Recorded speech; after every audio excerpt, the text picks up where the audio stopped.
মাঝে মাঝে মনে হয় কিসের আনন্দ, কিসের এত হাসি উল্লাস, ঠিক কিনা বলেন?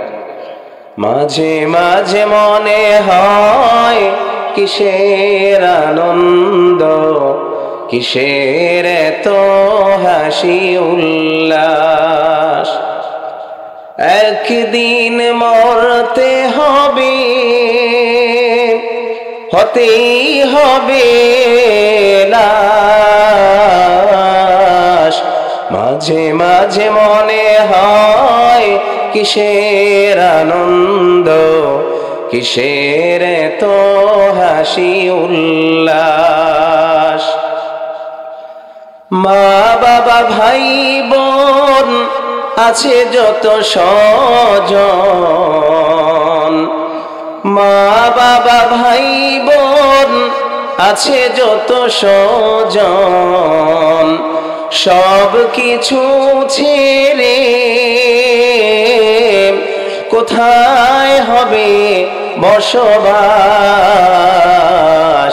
মাঝে মাঝে মনে হয় কিসের আনন্দ, কিসের এত হাসি উল্লাস, ঠিক কিনা? জামিয়া নুরুল উলুম হাফিজিয়া মাদ্রাসা ও এতিমখানার উদ্যোগে আয়োজিত 37তম বার্ষিক ইসলামী মহাসম্মেলনের পরম শ্রদ্ধাভাজন সভাপতি মহোদয়, মঞ্চে উপবিষ্ট মান্যবর ব্যক্তিবর্গ, সেরে তাজ হযরত উলামায়ে কেরাম, সম্মুখপানে উপবিষ্ট দিন প্রিয়, ইসলাম প্রিয়, তাওহীদ প্রিয় জনতা, মুরব্বী বাবারা, যুবক বন্ধুরা, স্নেহের কচি কাচারা, পর্দার অন্তরাল থেকে শ্রবণরতা অত্যন্ত সম্মানিতা শ্রদ্ধেয় মা এবং বোনেরা, আসুন আলোচনার শুরুতে মহান আল্লাহ সুবহানাহু ওয়া তাআলার কুদরতি দিলকে রাজি এবং খুশি করার লক্ষ্যে জবান খুলে শুকরিয়া আদায় করছি আলহামদুলিল্লাহ। আর একটু জোর আওয়াজে পড়ে নিচ্ছি আলহামদুলিল্লাহ। প্রশংসা করলাম কার? জোরে বলেন কার? আল্লাহর প্রশংসা করলে বান্দার লাভ না লস? আজকের এই কোরআনের মাহফিল, জান্নাতের বাগানে আসতে পেরে আপনারা খুশি না বেজার? আরো জোরে খুশি না বেজার? আমরা সকলেই খুশি, পরিমাণে বেশি, ঠিক কিনা? এজন্য আরো একবার আকাশ বাতাস মুখরিত করে, বাঘ সিংহের গর্জন করে, রাতের নিস্তব্ধতা ভঙ্গ করে চিৎকার মেরে পড়ে নিচ্ছি আলহামদুলিল্লাহ। লক্ষ কোটি দুরুদ ও সালাম বিশ্ব মানবতার মহান শিক্ষক সৈয়দুল মুরসালিন, খাতামুন নবিয়্যিন, রাহমাতাল লিল আলামিন, সরকারে দুজাহা সৈয়দুনা নবিয়্যুনা মুহাম্মদুর রাসূলুল্লাহ সাল্লাল্লাহু আলাইহি ওয়াসাল্লামের প্রতি। মুআজ্জাজ হাজিরিন, খুব লম্বা আলোচনা করব না, 12টার মধ্যে আলোচনা শেষ করব। এরপরে আমরা সংক্ষিপ্ত দোয়া করেই এখান থেকে বিদায় নিব। রাজি আছি ইনশাআল্লাহ? অনেক লম্বা রাত আপনি বয়ান শুনলেন, কিন্তু আল্লাহ না করুক আপনি এরপরে ফজরের সলাতে হাজির হতে পারলেন না, সেটা অনেক বেশি নোকসান, অনেক বেশি ক্ষতি, অনেক বেশি অপরাধমূলক কাজ। বরং আমরা যা শুনবো, স্বল্প সময় শুনলেও এর উপরে আমল করার এক মানসিকতা নিয়ে আমরা বাড়িতে ফিরে যাব ইনশাআল্লাহ। রাজি আছি না ইনশাআল্লাহ? প্রিয় ভাইয়ের আমার পূর্বে অত্যন্ত গুরুত্বপূর্ণ আলোচনা করেছেন জাহান্নামের আযাব, এর ভয়াবহতা সম্পর্কে। বাংলাদেশের প্রথিতযশা আলেমে দ্বীন মরহুম আল্লামা জুবায়ের আহমদ আনসারী রহিমাহুল্লাহর সুযোগ্য সন্তান মাওলানা সাইফুল্লাহ আনসারী হাফিজাহুল্লাহু তাআলা ওয়া রাআ চমৎকার আলোচনা করেছেন। আল্লাহ তাআলা হযরত হায়াতে বারাকা দান করুক, সকলেই পড়ি আমিন। যে আলোচনা করেছেন এর উপরে আমল করার তৌফিক আল্লাহ দান করুক, আমরা মুহাব্বতে পড়ি আমিন। মুআজ্জাজ হাজিরিন, এই যে জাহান্নামের ভয়াবহতা সম্পর্কে, আযাব সম্পর্কে হুজুর বয়ান করেছে, এই জাহান্নাম থেকে আমরা যদি বাঁচতে চাই তো এর পূর্ব শর্ত হলো দুনিয়া থেকে গুনাহ মুক্ত হয়ে নেককারের জীবন গঠন করে কবরের পথে রওনা হতে হবে। কথা বলতে হবে, ঠিক কিনা? আওয়াজ দিয়ে বলেন ঠিক কিনা?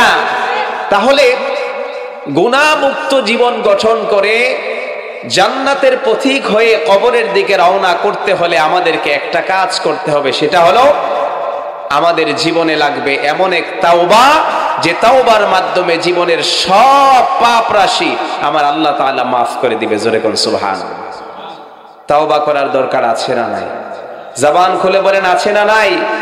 হে আমার প্রিয় ভাইয়েরা, আমার মুরব্বী বাবারা, গোটা দুনিয়ায় আযাব আর গজব, মুসিবত আর পেরেশানি, সমস্ত অশান্তির মূলে আমাদের জীবনের গুনাহ, আমাদের জীবনের পাপ রাশি, অন্যায় আর অপরাধ, জুলুম, নির্যাতন। কথা বলেন ঠিক কিনা?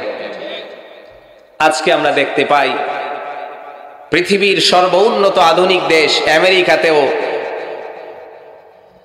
এমন ভয়াবহ দাবানল আর আগুনের স্ফুলিঙ্গ জ্বলতে থাকলো, দুনিয়ার সমস্ত আধুনিক প্রযুক্তি আর টেকনোলজি ফেল করলো, সে আগুনকে কোনোভাবেই কন্ট্রোল করা যায় না, দমন করা যায় না। কথা বলতে হবে ঠিক কিনা? নানান সময় নানান ভাবে আযাব গজব আমাদের উপরে আসে। হে আমার মুরব্বী বাবারা ও আমার কলিজার টুকরা যুবক ভাইয়েরা, আল্লাহর কোরআন বলে এই সমস্ত আযাব গজব, মুসিবত, পেরেশানি, বিপদ আপদের মূল কারণ আমাদের জীবনের গুনাহ। কথা বলেন কি? আমাদের জীবনের গুনাহ। আর এই গুনাহ থেকে বাঁচার একটাই মাত্র রাস্তা, সেটা হলো তাওবায়ে নাসুহা করতে হবে আল্লাহর দরবারে। চূড়ান্ত তাওবা, তাওবার শর্ত পূরণ করে যদি তাওবা করতে পারি, তো 70 বছরের অসংখ্য অগণিত গুনাহকে মুহূর্তের মধ্যে যিনি মাফ করে দিতে পারেন, তিনি কে? আর একটু মোহাব্বতে জবান খুলে, তিনি কে? এজন্য আল্লাহ তাআলা কোরআন আল কারীমের মধ্যে বলেন, ওয়ামা আসাবাকুম মিন মুসিবাতিন ফাবিমা কাসাবাত আইদিকুম ওয়া ইয়াফু আন কাসীর। পরেন আল্লাহু আকবার। আল্লাহ পাক বলেন, বান্দারা রে, তোমাদের উপরে যত মুসিবত, পেরেশানি, বিপদ আপদ, আযাব গজব পতিত হয়, নিপতিত হয়, আমি আল্লাহ পাক জানাই দিলাম এই সব কিছুর কারণ হলো তোমাদের জীবনের গুনাহ। আল্লাহ বলেন এই সব হলো তোমাদের দুই হাতের কামাই। ফাবিমা কাসাবাত আইদিকুম, তোমাদের হাতের কামাই। তোমরা যত অপরাধ করো, গুনাহ করো, পাপ করো, সেই পাপের বিনিময়ই তোমাদের উপরে আযাব আর গজব আসে। কথা বলেন ঠিক ঠিক? আল্লাহ পাক কোরআনের অন্যত্র আরো সুন্দর করে বলেন, আওয়ালা ইয়ারাউনা আন্নাহুম ইফতানুনা ফি কুল্লি আমিন মাররাতান আও মাররাতাইনি সুম্মা লা ইয়াতুবুন ওয়া লা হুম ইয়াযাক্কারুন। পরেন আল্লাহু আকবার। আল্লাহ পাক বলেন, আমার গোলামেরা, ও আমার বান্দা বান্দিরা, আওয়ালা ইয়ারাউনা আন্নাহুম ইফতানুন, তারা কি তাকায় দেখে না বছরের মধ্যে এক বা একাধিকবার, প্রত্যেকটা বছরে এক বা একাধিকবার তাদের উপরে বিপদ আপদ, আযাব গজব, মুসিবত নেমে আসে। কখনো সেটা করোনা ভাইরাসের নামে, কখনো ডেঙ্গুর নামে। কথা বলতে হবে ঠিক কিনা? কখনো অনাবৃষ্টির কারণে জমিনগুলো ফেটে চৌচির হয়ে যায়, মন্দাভাবে কৃষকের চোখের পানি ঝরতে থাকে, তাদের চিৎকারে আকাশ বাতাস ভারী হয়ে যায়। আবার কখনো অতি বৃষ্টির কারণে আমরা দেখতে পাই সব ফসলগুলো ডুবে যায়, এমনকি উঁচু জনপদগুলো পানির নিচে ঢাকা পড়ে যায়, গোটা এলাকায় বন্যা হয়ে যায়। ঠিক কিনা? আল্লাহ পাক বলেন, আমার গোলামেরাও, আমার বান্দা বান্দিরা, এই যে প্রত্যেক বছর এক বা একাধিকবার তোমাদের উপরে আযাব গজব, মুসিবত আসে, বিপদ আপদ আসে, সুম্মা লা ইয়াতুবুনা ওয়া লা হুম ইয়াযাক্কারুন। আমার গোলামেরা, আমি আল্লাহ তাআলা জানতে চাই, এত বিপদ আপদ দেখার পরেও তোমরা কি তোমাদের রবের দরবারে তাওবা করবে না? তোমরা কি তোমার মহান রবের দরবারে ফিরে আসবে না? আল্লাহু আকবার। আল্লাহ পাক বলেন, বান্দা, ফাফিরু ইলাল্লাহ, তোমরা আল্লাহর দিকে ফিরে আসো, তাওবা করো, জীবনের অন্যায় অপরাধগুলোর জন্য অনুসূচিত হও, অনুতপ্ত হও, তাহলে যিনি আমাদের জীবনের সব গুনাহগুলো মাফ করে দিবেন। একটু মুহাব্বতে জবান খুলে বলেন তো, তিনি কে? আর একটু জোর আওয়াজে তিনি কে? সে আল্লাহকে ডাকার দরকার আছে না নাই? একটু মহাব্বতে বলেন না, আছে না নাই? আমার প্রাণের ভাইয়েরাও, আমার যুবক বন্ধুরা, পর্দার অন্তরালের মায়েরা, গভীর মনোযোগ দিয়া দিলের কান দিয়ে আলোচনা বুঝেন। এই পৃথিবীতে এমন কোন আদমের সন্তান নাই যার জীবনের মধ্যে কোনো গুনাহ নাই। কথা বলতে হবে ঠিক কিনা?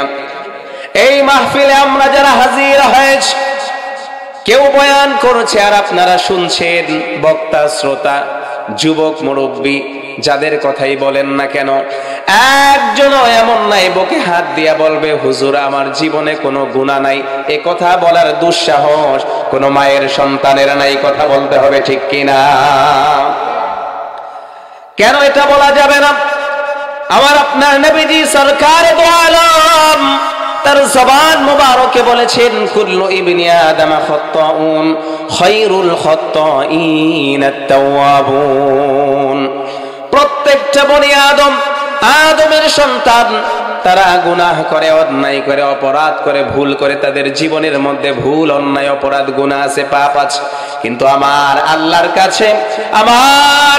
কাছে ওই গুনাহগার, ওই পাপিষ্ট মানুষটা প্রিয় হয়ে যায় যে গুনাহ করার পরে আল্লাহর দরবারে অনুশোচিত হয়, অনুতপ্ত হয়, আর কায়মানু বাক্যে রবের দরবারে তাওবা করে আল্লাহ পাক তার জীবনের গুনাহ মাফ করে দেয়। সুবহানাল্লাহ। আমার ভাইয়ের, আমার বন্ধুরা, এই পৃথিবীর ইতিহাসে সর্বপ্রথম যিনি তাওবা করেছেন, ভুল করার পরে ভুল থেকে আল্লাহর কাছে তাওবা করে বারবার ক্রন্দন করেছেন, রোনাজারি করেছেন, আরাধনা প্রার্থনা করেছেন, তিনি আর কেউ নয়, আমার আপনার পিতা, আদি পিতা আবুল বাশার, দুনিয়ার প্রথম পয়গম্বর, প্রথম মানব, সাইয়্যিদুনা হযরতে আদম আলাইহিস সালাতু ওয়াস সালাম। শয়তানের দোকায় পড়ে জান্নাত থেকে বের হয়ে গেলেন, নিষিদ্ধ গাছের কাছে গেলেন, ফল ভক্ষণ করলেন। এই ইতিহাস আপনাদের জানা, ঠিক কিনা বলেন? আমার প্রাণের ভাইয়েরা, হযরতে আদম আলাইহিস সালামকে আমার আল্লাহ তাআলা বানানোর পরে তার মধ্যে যখন রূহ ফুৎকার করে দিয়ে দিলেন, এরপরে আল্লাহ তাআলা সব ফেরেশতা মণ্ডলীর সামনে হযরতে আদমকে সংবর্ধনা দিলেন, জ্ঞান ও ভান্ডার দান করে সব ফেরেশতাদের উপরে হযরতে আদমকে মর্যাদা দিলেন, নেতৃত্ব আর কর্তৃত্বের এক মহান আসন দান করলেন। আর আমার আল্লাহ তাআলা সব ফেরেশতাদেরকে ডাক দিয়ে বললেন, ফেরেশতারা, আমি আল্লাহ নির্দেশ দিয়ে দিলাম, তোমরা সকলেই আমার আদমকে সিজদা করো। আল্লাহু আকবার পড়েন। ভাইয়ের, আমার বন্ধুরা, আমার সব ফেরেশতা মণ্ডলী আদম আলাইহিস সালামকে সিজদা করলো, একজন করে না। একটু জবান খুলে আপনারাই বলেন সে কে? আর একটু জোরে আওয়াজ দিয়ে বলেন সে কে? আল্লাহর কোরআন বলে ইবলিস সিজদা করে নাই, তার মধ্যে অহংকার বাসা বেঁধে গেল, সে সিজদা করলো না, সিজদা না করে ঠায় দাঁড়িয়ে থাকলো। জোরে কোন নাউজুবিল্লাহ। আল্লাহর কোরআন বড় চমৎকার বলেন, قال ما منعك ألا تسجد إذ أمرتك قال أنا خير منه خلقتني من نار وخلقته من طين। পড়েন আল্লাহু আকবার। আল্লাহ পাক বলেন, মা মানাকা আল্লা তাসজুদা ইযা আমারতুক, কোন জিনিস তোমাকে আমার আদমকে সিজদা করা থেকে বিরত রাখলো, ফিরায় রাখলো? আমি আল্লাহ জানতে চাই। সে জবাব দিল, আমার আল্লাহর সামনে যুক্তি তর্ক দাঁড় করালো, যুক্তিবিদ্যা প্রদর্শন করলো। জোরে কোন নাউজুবিল্লাহ।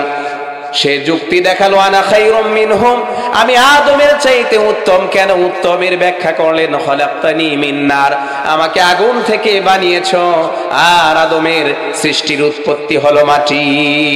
নাউজুবিল্লাহ পড়ে।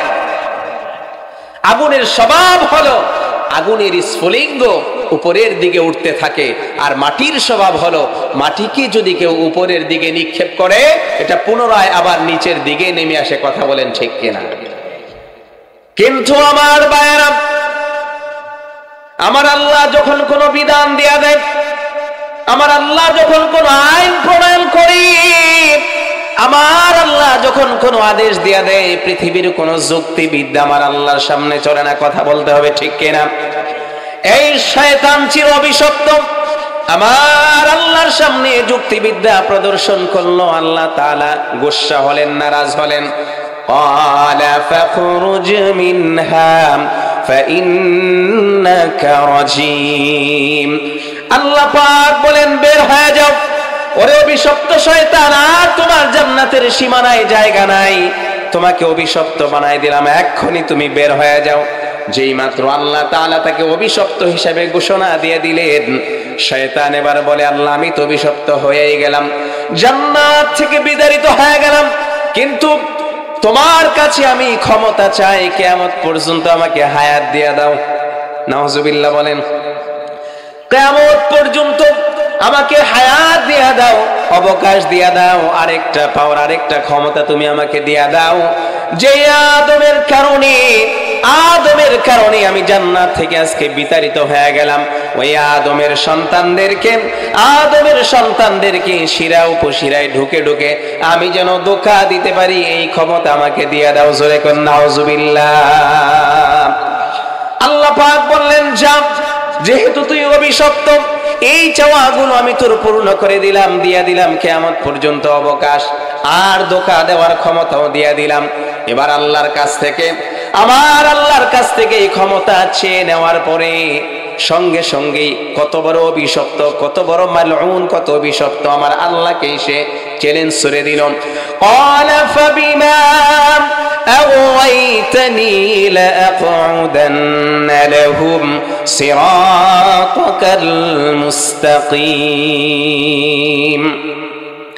এবার শয়তান বলে, ক্ষমতা যেহেতু পেয়ে গেছে, সিরাতে মুস্তাকিম, সরল সঠিক পথের মাথায় আমি উৎ পেতে দাঁড়ায় থাকবো, আদমের সন্তানগুলোকে ধোঁকা দিয়া দিয়া আমি জাহান্নামের দিকে পাঠাই দিব, একজন আদমের সন্তানকেও আমি জান্নাতে যেতে দিব না। জোরে কোন নাউজুবিল্লাহ।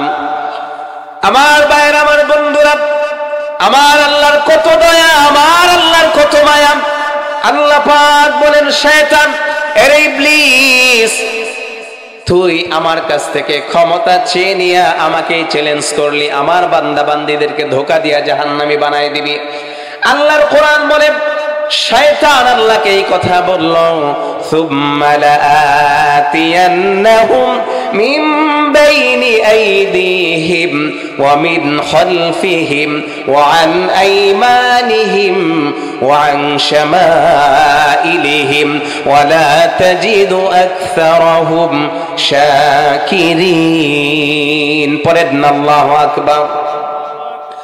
শয়তান বলে, ডান দিক থেকে, বাম দিক থেকে, সামনে থেকে, পিছন থেকে, চতুর্দিক থেকে উপর্যুপরি হামলা করব, ধোঁকার পর ধোঁকা দিব, আর আদমের সন্তানদেরকে আমি গুনার পর গুনাহ করায়া, পাপের পর পাপ করায়া জাহান্নামের লাকড়ি বানাই দিব। নাউজুবিল্লাহ বলেন।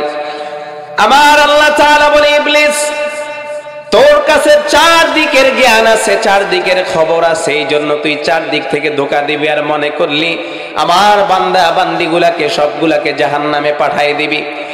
এই চারদিক ছাড়াও আরো দুইটা দিক আছে, যার ইলম আর খবর তোর মধ্যে নাই। জোরে করে আল্লাহু আকবার। আল্লাহ পাক বলেন, একটা উপরের দিক, আরেকটা হলো নিচের দিক। 70 বছরের হায়াত আমার কোন গোলাম বান্দা বান্দিকে যদি আমি আল্লাহ দিয়া দেই, 70 বছর পর্যন্ত তোর ধোঁকায় পড়ে, তোর ধোঁকায় পড়ে, প্ররোচনায় পড়ে যদি আমার বান্দা বান্দি গুনার পর গুনাহ করে, গুনার পর গুনাহ করে, এরপর যদি তার মধ্যে এই অনুশোচনা জাগ্রত হয়, হায় হায় জীবনটাকে বরবাদ করে দিয়েছি, গুনার বোঝা আর বইতে পারি না, সইতে পারি না, এভাবে আল্লাহর কাছে গেলে তো আমি বাঁচতে পারবো না। 70 বছরের জীবনের গুনার কথা স্মরণ করে আমার গোলাম বান্দা বান্দি উপরের দিকে তথা আসমানের দিকে দুইটা হাত যদি বাড়াই দিয়ে আমাকে আল্লাহ বলে একটা ডাক দিয়া দেয়, সঙ্গে সঙ্গে আমি আল্লাহ তাআলা আমার বান্দার ডাকে সাড়া দিব আর আমার দয়ার হাতটা প্রসারিত করব, আমার কুদরতি কুলের মধ্যে টেনে নিয়া আমার বান্দা বান্দির তামাম জীবনের গুনাহগুলো মুহূর্তের মধ্যেই মাফ করে দিব। একটু মহাব্বতে কর আল্লাহু আকবার।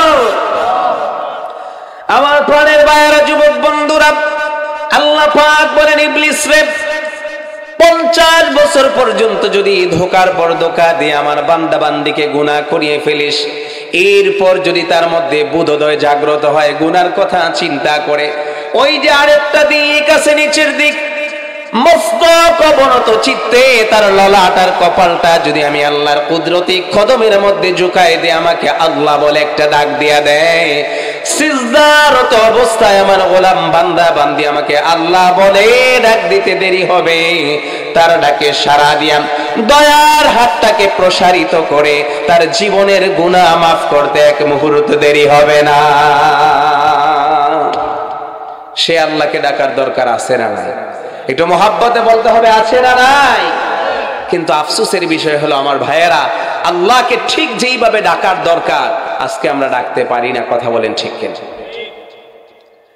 নবী আলাইহিস সালাতু ওয়াস সালাম বলেন, উম্মতেরা রে, হতাশ হয়ো না, রবের কাছ থেকে মুখটা ফিরায় নিও না, জাহান্নামের পথে আর তোমরা হেঁটো না। যত গুনাহ করো না কেন তোমার দিন কেটে যায় গুনাহ আর গুনাহ, পাপ আর পাপ, অন্যায় অপরাধের এক ফিরিস্তি নিয়ে তুমি তোমার দিনটাকে শেষ করো।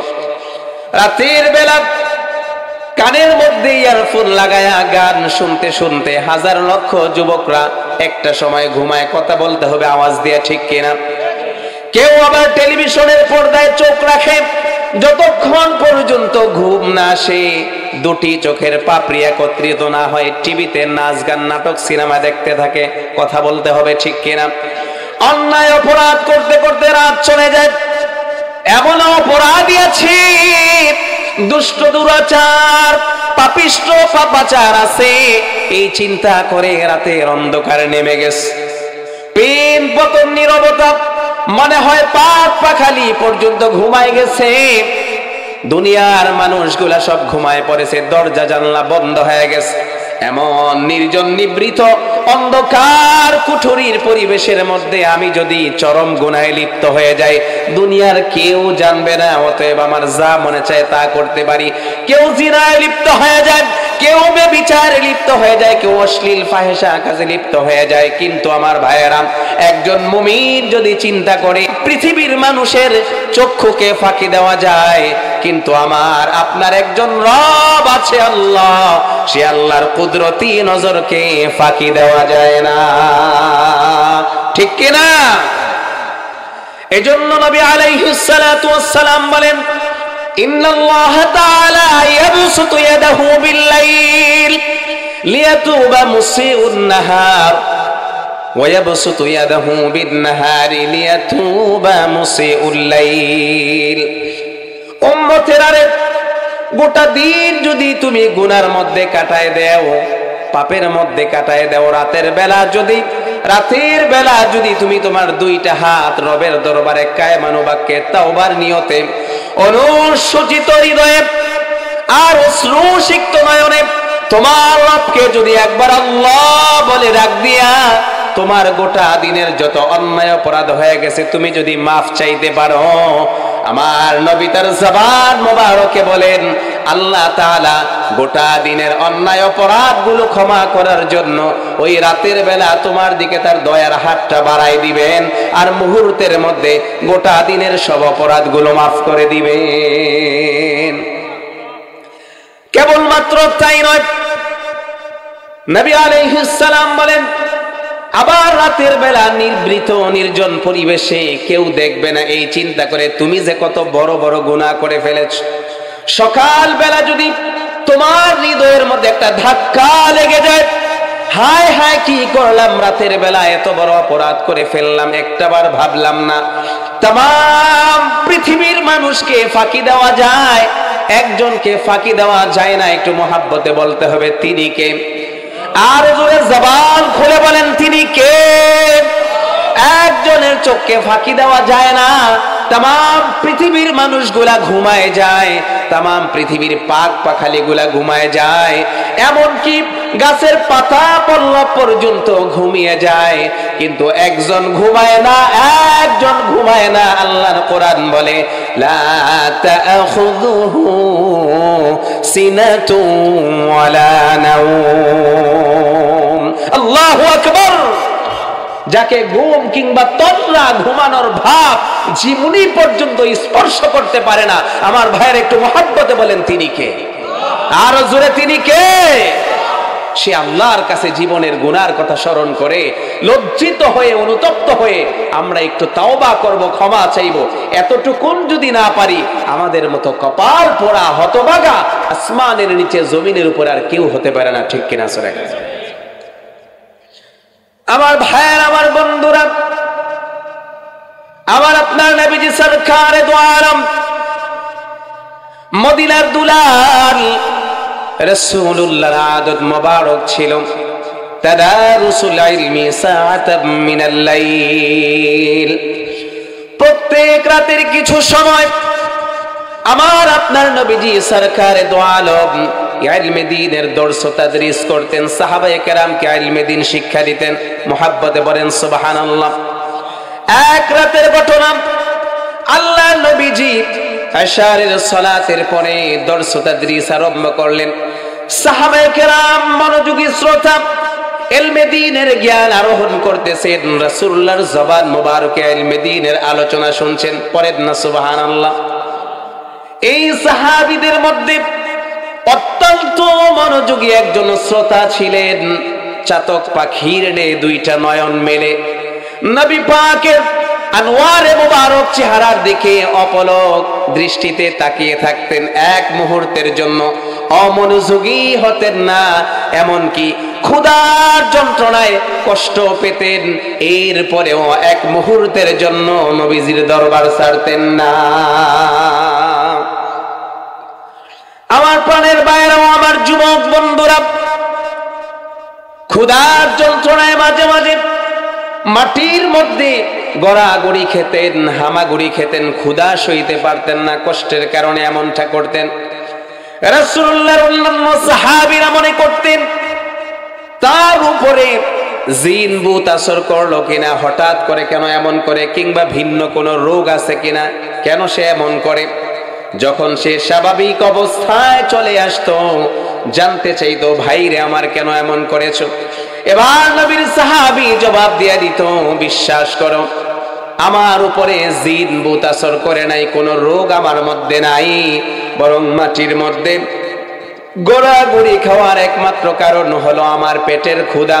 ক্ষুধার যন্ত্রণা সহ্য করতে না পারার কারণে মাটির মধ্যে হামাগুড়ি খেয়েছি। আবার বাইরেও আমার যুবক বন্ধুরা, এরপরেও নবীর দরবার ছাড়তো না। তার চিন্তা হলো আমি যদি খাবার গ্রহণের জন্য বাড়িতে চলে যাই, আসা যাওয়ায় লম্বা একটা সময় চলে যাবে, আর আমার নবীর জবান মোবারক থেকে মূল্যবান কথা বের হবে, বাণী বের হবে, নবীর জবানের কথা আমি শুনতে পারবো না, মাহরুম হব, বঞ্চিত হব। এটা কোনোদিন হতে পারে না। সুবহানাল্লাহ। ও আমার প্রাণের বাইরে যুবক বন্ধুরা, রাসূলুল্লাহর ওই দর্শের, ওই মজলিসের মনোযোগী শ্রোতার নাম ছিল সাইয়্যিদুল মুহাদ্দিসিন হযরত আবু হুরায়রা রাদিয়াল্লাহু আনহু। জোরে কন্না সুবহানাল্লাহ। ওই দিন আমার আপনার নবীজি লম্বা সময় ইলমে দ্বীনের আলোচনা করলেন। আবু হুরায়রা মনোযোগ দিয়ে প্রাণ ভরে শুনলেন, জ্ঞান আরোহণ করলেন। এরপরে বাড়ির দিকে রওনা হলেন।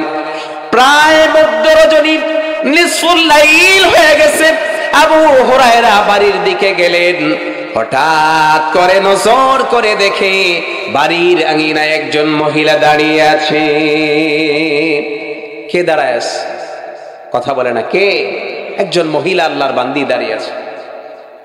ওই মহিলা রাসূলুল্লাহ সাহাবী আবু হুরায়রাকে দেখার পরে সালাম দিয়া দিল। আবু হুরায়রা সালামের জবাব নিয়া তড়িৎ গতিতে ঘরের মধ্যে প্রবেশ করলেন, আর বিছানার মধ্যে পিঠটাকে হেলাই দিলেন। হযরত আবু হুরায়রা নবীজির সাহাবীর চিন্তা হলো এমনিতেই রাতটা বড় লম্বা হয়ে গেছে, তাড়াতাড়ি যদি না ঘুমিয়ে যাই, সকালবেলা ফজরের নামাজটা আমার নবীর ইমামতিতে আদায় করাটা আমার জন্য কঠিন হয়ে যাবে। অতএব আর রাতটাকে প্রলম্বিত করা যাবে না, জাগ্রত থাকা যাবে না, তাড়াতাড়ি আমি ঘুমিয়ে যাই। এই চিন্তায় নবীর সাহাবী বিছানার মধ্যে পিঠটাকে হেলায় দিলেন। আমার প্রাণের ভাইয়েরা, হঠাৎ করে আবু হুরায়রা খেয়াল করলেন কে যেন আবু হুরায়রার দরজার মধ্যে ঠক ঠক ঠক ঠক আওয়াজ করে। আবু হুরায়রা নবীর সাহাবী দরজাটা খুলে দিলেন, আর অবাক নয়নে তাকায় দেখলেন একটু আগে যেই মহিলাটা সালাম দিয়েছেন, এই তো সেই মহিলা দরজার সামনে দাঁড়ায় আছে। হযরতে আবু হুরায়রা ডাক দিলেন, মা মহিলা, এই গভীর রাতে আমার দরজায় তুমি কি চাও, কি তোমার উদ্দেশ্য? মহিলা জবাব দিয়া দিল, নবীর সাহাবী আবু হুরায়রা, এত গভীর রাতে তোমার বাড়ির আঙিনায় একজন নারী দাঁড়ায় আছে, তোমাকে সালাম দিল, তুমি তো সালামের জবাব দিয়া ঘরে চলে গেলা, দরজা বন্ধ করে দিলা। নবীর সাহাবী আবু হুরায়রা রে, একটা বার জানতে চাইলা না কেন এই নারীটা আমার বাড়ির আঙিনায় এত গভীর রাতে দাঁড়ায় আছে? কোন বিপদ কিনা, কোন কারণে, কিছুই তো জানতে চাইলাম। হযরত আবু হুরায়রা জবাব দিয়া দিল, ফজরের নামাজের চিন্তা আমাকে পেরেশান করে তুলেছে, এই জন্য দুনিয়ার অন্য কিছু ভাবার সুযোগ আমার ছিল না। আমি তড়িৎ গতিতে ঘরের মধ্যে ঢুকে বিছানায় পিঠ হেলায় দিয়েছি। মা মহিলা, এখন তুমি বলো কেন তুমি আমার বাড়িতে এসেছো? ওই মহিলা আবারও ডাক দিলেন, নবীর সাহাবী, ও আবু হুরায়রা, তোমার কাছে আমি জানতে চাই, আমি আমার জীবনে মারাত্মক দুইটা বড় অন্যায় করেছি, অপরাধ করেছি। আওয়াজ দিয়ে বলেন কয়টা? ওই মহিলা ডাক দিয়ে বলল, আবু হুরায়রা রে, মারাত্মক দুইটা অপরাধ করেছি, আমি তোমার কাছে জানতে চাই, আমার মতো এমন দুষ্ট, দুরাচার, পাপিষ্ট, পাপাচার, এত বড় পাপীর জন্য তাওবার রাস্তা খোলা আছে কিনা আমি জানতে চাই।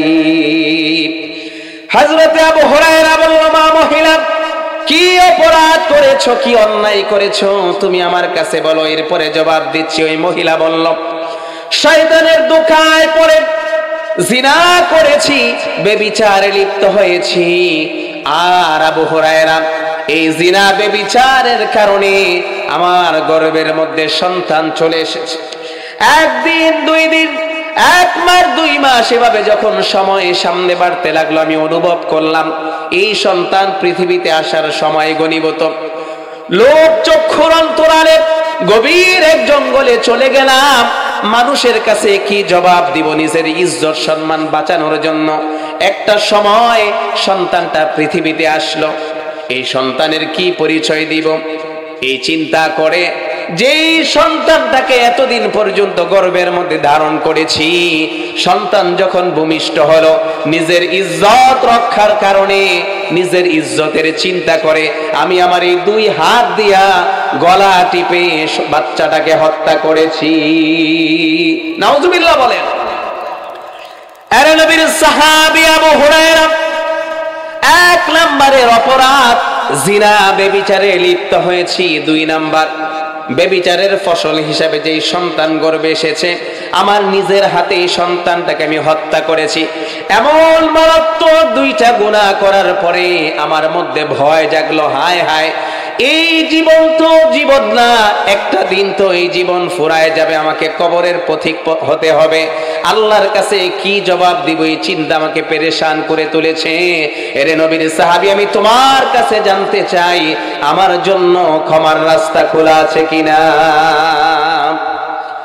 আমার প্রাণের ভাইয়েরাও, আমার যুবক বন্ধুরা, পর্দার অন্তরালের মায়েরা, একটু দিলের কান দিয়ে আলোচনাটা শুনেন।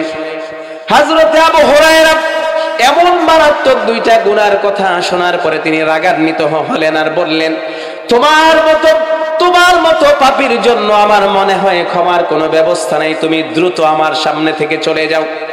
হযরতে আবু হুরায়রা ঘরের দরজাটা বন্ধ করে দিলেন। ওই মহিলা পাগলের মতো নিজের বাড়ির দিকে দৌড় দিল, আর সে দৌড়ে আর চিৎকার করে কান্না করে আর আল্লাহকে ডাক দিয়া দিল, ইয়া ইলাহাল আলামিন আল্লাহ, আয় আল্লাহ তাআলা, আমি নাফরমান তোমার একজন নগণ্য বান্দি, গুনাহ করেছি, অন্যায় করেছি, অপরাধ করেছি। মালিক রে, তুমি যদি মাফ না করো, তুমি যদি ক্ষমা না করো, কার কাছে যাব, কার কাছে চাইব? আল্লাহ তাআলা, তুমি আমাকে ফিরায় দিও না, মাহরুম করো না, বঞ্চিত করো না। আয় আল্লাহ তাআলা, আমার পরিচয় হলো আমি গুনাহগার, আর তোমার পরিচয় হলো তুমি সাত্তার আর গফফার।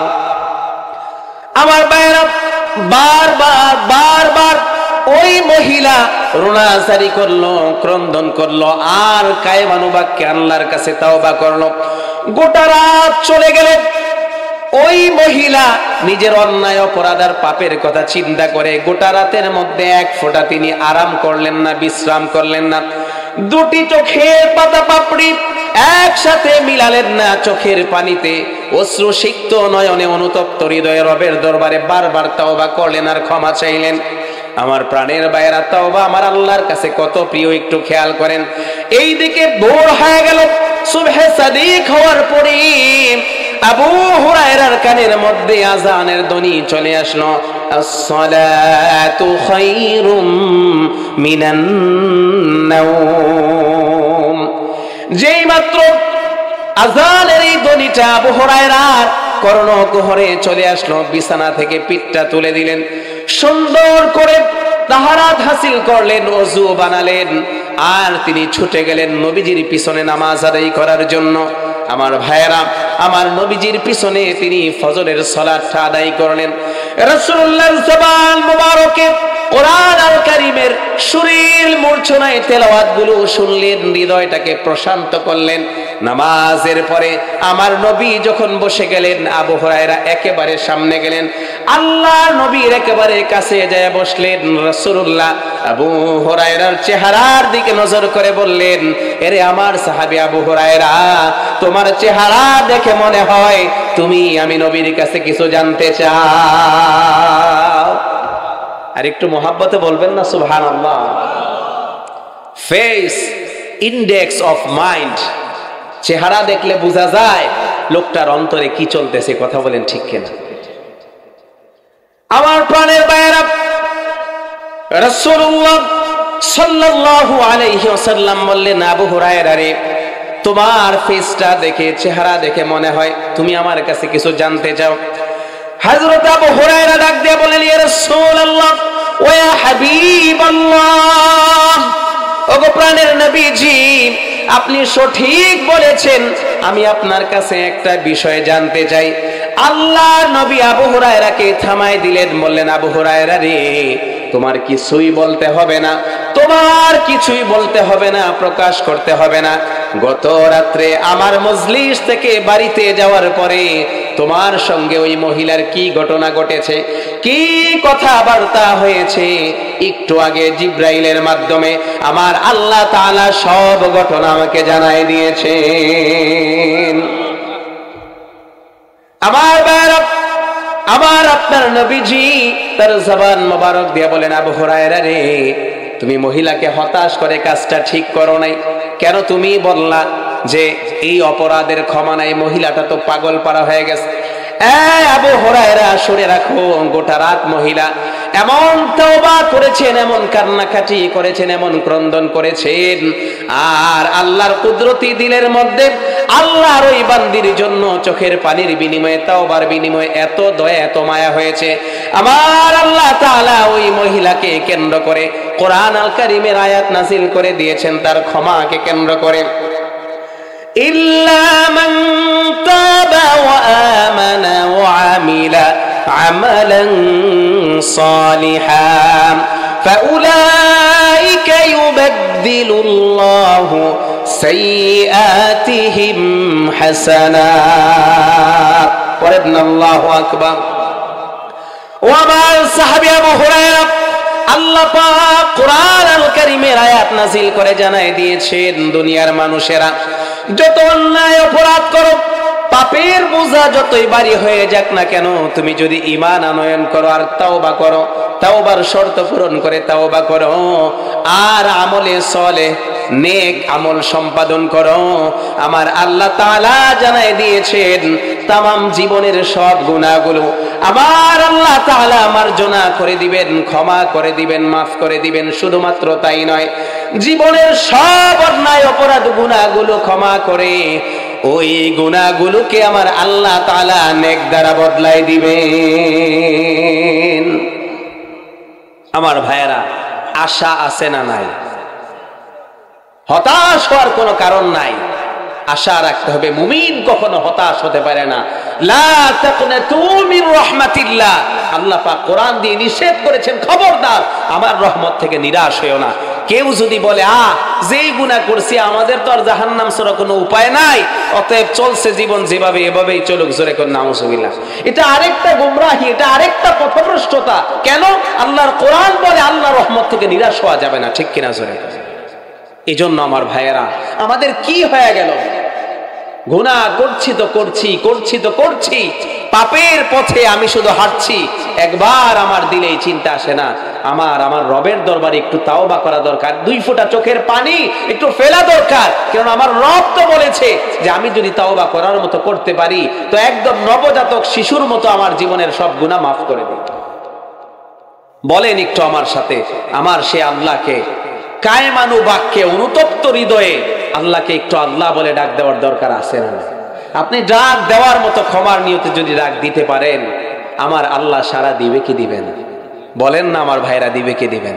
কিন্তু আফসোস, আমরা ডাকার মতো ডাকতে পারি? এখনো তোমায় আমি ডাকার মতো ডাকতে পারিনি মাওলা, ঠিক কিনা বলেন? এখনো তোমার মাফি পাবার মতো চাইতে পারিনি মাওলা, ঠিক না? যেভাবে আমার আল্লাহর কাছে ক্ষমা চাওয়ার দরকার, ডাকার মতো ডাক দেওয়া দরকার, আমরা কিন্তু পারি নাই।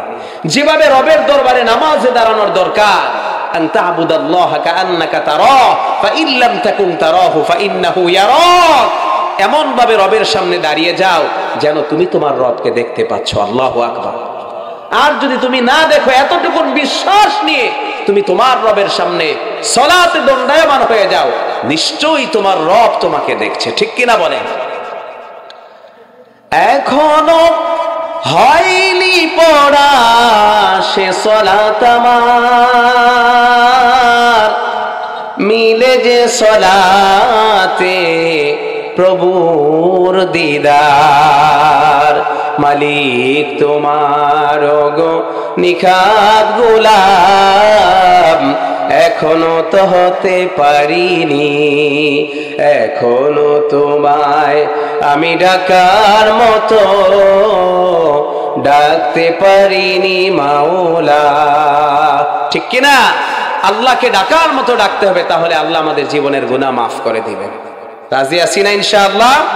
আল্লাহর কাছে চূড়ান্ত ভাবে অনুতপ্ত হয়ে এরপরে আল্লাহর কাছে ক্ষমা চাইতে হবে। আমার প্রাণের ভাইয়েরাও, আমার যুবক বন্ধুরা, তাওবা এমন এক মহা মেডিসিন, মহা হাতিয়ারের নাম। আপনার জীবনের সব গুনাহ মিটাই দিতে পারে একমাত্র তাওবা। কথা বলতে হবে, ঠিক কিনা? আমার আপনার নবীজি সরকারে দো আলম, যার জীবনের মধ্যে কোনো গুনাহ নাই, নবীর জীবনে গুনাহ থাকতে পারে এই চিন্তা কোনো উম্মত করতে পারে না। আওয়াজ দিয়ে বলতে হবে, ঠিক কিনা? কেবলমাত্র আমার নবী নয়, সব নবীরা আদম থেকে শুরু করে আমার নবী পর্যন্ত সবাই মাসুম। আল আম্বিয়া মাসুমুন, প্রত্যেক নবী রাসূল ছিলেন নিষ্পাপ। তাদের জীবনের মধ্যে, তাদের জিসিম মোবারকে গুনাহ স্পর্শ করতে পারে নাই। আমার নবীর জীবনে কোনো গুনাহ নাই, কোনো গুনাহ নাই। এরপরেও ওয়াল্লাহি ইন্নী লা আস্তাগফিরুল্লাহ ওয়া আতুবু ইলাইহি ফি ইয়াওমাইনি আকতার মিন 70 মাররা। হাদিস সাক্ষী, আমার নবী দৈনন্দিন 70 বারের অধিক আল্লাহর কাছে তাওবা ইস্তেগফার করেছেন। আমার প্রাণের ভাইয়েরা, শুধুমাত্র তাই নয়, অন্য হাদিসের মধ্যে আছে আমার নবীজি তার জবান মোবারকে বলেন, আইয়ুহান নাস তুবু ইলাল্লাহ ফাতুবু ইলাইহি ইয়াউমাইনি মিআতা মাররা। ও দুনিয়ার মানুষেরা, আল্লাহর কাছে তওবা করো, আল্লাহর কাছে তওবা করো, কেননা আমি নবী প্রত্যেক দিন 100 বার তওবা করি। ও আমার মুরব্বী বাবারা, ও আমার নওজোয়ান যুবক বন্ধুরা, পর্দার অন্তরালের মায়েরা অনুরোধ করে বলে যায়, পায়ে হাত দিয়ে বলে যায়, যেই নবীর জীবনের মধ্যে কোনো গুনাহ নাই, ওই নবী যদি এক বর্ণনায় 70 বারের অধিক, আরেক বর্ণনায় 100 বার দৈনন্দিন তওবা ইস্তেগফার করে, আমার আপনার জীবনটাকে একটু চিন্তা করেন। গভীর রাতে বালিশের সঙ্গে মাথা লাগায় একটু মুহাসাবা করেন, মুরাকাবা করেন। আহারে কোন জীবন আমরা পরিচালনা করছি! দিন থেকে রাত, রাত থেকে দিন, মিলে মিশে একাকার। 24 ঘন্টার মধ্যে কত গুনাহ করি যার কোনো হিসাব নাই। কিন্তু আফসোসের বিষয় হলো আমাদের জীবনের মধ্যে কোনো তাওবা নাই। ঠিক কিনা? আরে রাসূলুল্লাহ তাওবা করে, অথচ নবীর জীবনে কোনো গুনাহ নাই। আর আমাদের গুনার গুনাহ, আমরা তাওবা করব এই চিন্তাই আমাদের মধ্যে আসে না। আরে এর চাইতে বোকার জীবন আর কিছুই হতে পারে না। আমার প্রাণের বাইরে, আমার যুবক বন্ধুরা, যার জীবনে তওবা নাই তার নসিবে জান্নাত নাই। ঠিক কিনা বলেন? যার কপালে তওবা নাই তার কপালে, তার নসিবে জান্নাত নাই। এই তওবা করার নির্দিষ্ট একটা সময় আছে। আমার নবীজি বলেন, মৃত্যুর গড়গড়া শুরু হওয়ার পূর্বেই তোমাকে তওবা করতে হবে। মৃত্যুর পরোয়ানা নিয়ে মৃত্যুর ফেরেশতা যখন তোমার শিয়রে চলে আসবে, তখন 1000 বার তওবা করলেও আর কাজ হবে না। ঠিক কিনা? আমার ভাইরা, এই পৃথিবীর মস্ত বড় একজন জালেম, নাম তার ফেরাউন। কথা বলেন ঠিক কিনা? গোটা জীবন জুলুমের পর জুলুম করেছে, চূড়ান্ত নাফরমানি করেছে। এত বড় নাফরমান, নিজেকে খোদা দাবি করেছে। কোরআন এই কথার সাক্ষ্য প্রমাণ বহন করে ফেরাউন বলেছে, আনা রব্বুকুমুল আলা, আমি হলাম সবচাইতে বড় খোদা। জোরে কোন নাউজুবিল্লাহ।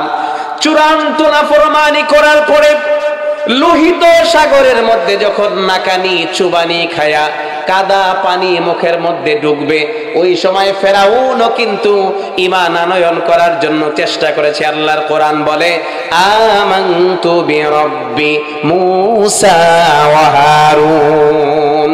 ফেরাউন বলেছিল, আমি ঈমান আনয়ন করলাম মুসা হারুনের রবের উপরে। আল্লাহ বলে, সুযোগ নাই রে বেঈমান, সুযোগ নাই রে নাফরমান। এখন 1000 বার ঈমান আনলে তওবা করলেও কাজ হবে না।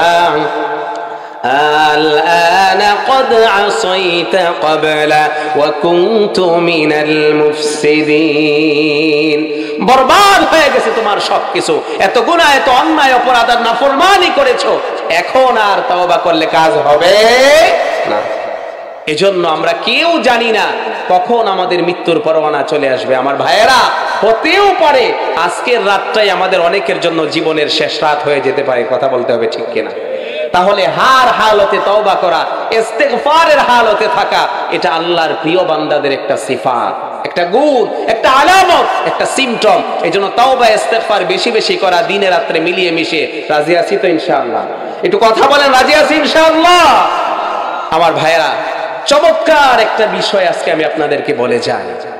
ইস্তেগফার যে কত দামি ইবাদত, দামি আমল। এই পৃথিবীর বুকে তাসাউফের পথিকৃৎ যাকে বলা হয়, আত্মশুদ্ধির পথিকৃৎ যাকে বলা হয়, জগৎ বিখ্যাত আলেম বুজুর্গ হযরত হাসান বসরি রাহমাতুল্লাহি আলাইহি। নাম শুনেন নাই? কথা বলেন, নাম শুনেন নাই? হাসান বসরির কাছে এক লোক আসলো, হুজুর আমার তো বাচ্চা কাচ্চা হয় না। কথা বলেন, কি হয় না? আমাদের সমাজেও কেমন দুই একজন আছে না, মসজিদের ইমাম, মাদ্রাসার মুহতামিম, বড় আলেমের কাছে এসে বলে, হুজুর এক যুগ হয়ে গেল দাম্পত্য জীবন, 16 বছর চলে গেল সংসার জীবনের, এখনো সন্তান সন্ততির দেখা পেলাম না, একটু দোয়া কইরেন, কিংবা কোন একটা আমল শিখাই দেন না, কি আমল করলে কিভাবে চাইলে আল্লাহ আমার ডাকে সাড়া দিবে, আমাকে একটা সন্তান দিবে।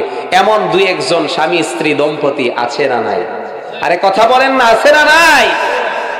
একটা লোক এসে হাসান বসরিকে বলে, হুজুর লম্বা সময় চলে গেছে, সংসার জীবনের বাচ্চা কাচ্চা হয় না, তো এই সমস্যা যাদের আছে তাদের জন্য কোরআনের মেডিসিন, কোরআনের আমল শিখে রাখেন, তাবিজ তোমারের পিছনে দৌড়ানো লাগবে না। কথা বলেন ঠিক কিনা?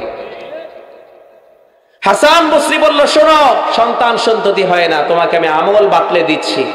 ওয়াস্তাগফিরু রাব্বাকুম, আমল বাতলে দিচ্ছি তোমাকে, তুমি তোমার রবের দরবারে বেশি বেশি ইস্তেগফার করো, আশা করা যায় আল্লাহ তাআলা তোমাকে সন্তান সন্ততি দান করবেন।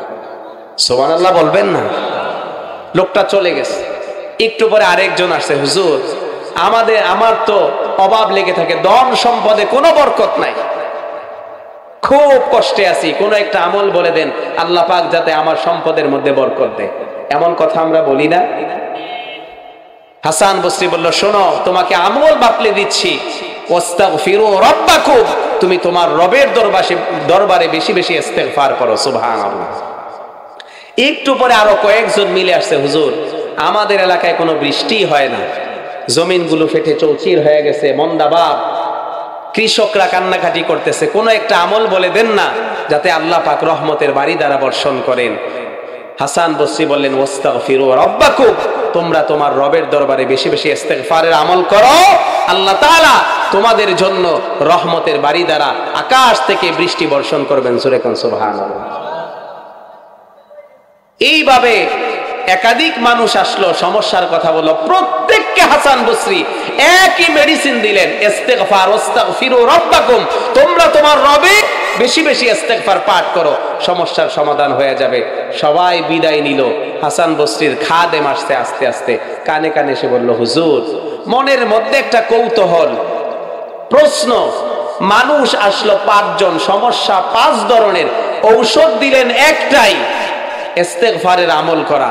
বিষয়টা বুঝলাম না, সমস্যা তো ভিন্ন ভিন্ন নানান ধরনের, কিন্তু ঔষধ তো একটা, এর রহস্যটা আমি জানতে চাই। জোরে কোন সুবহানাল্লাহ।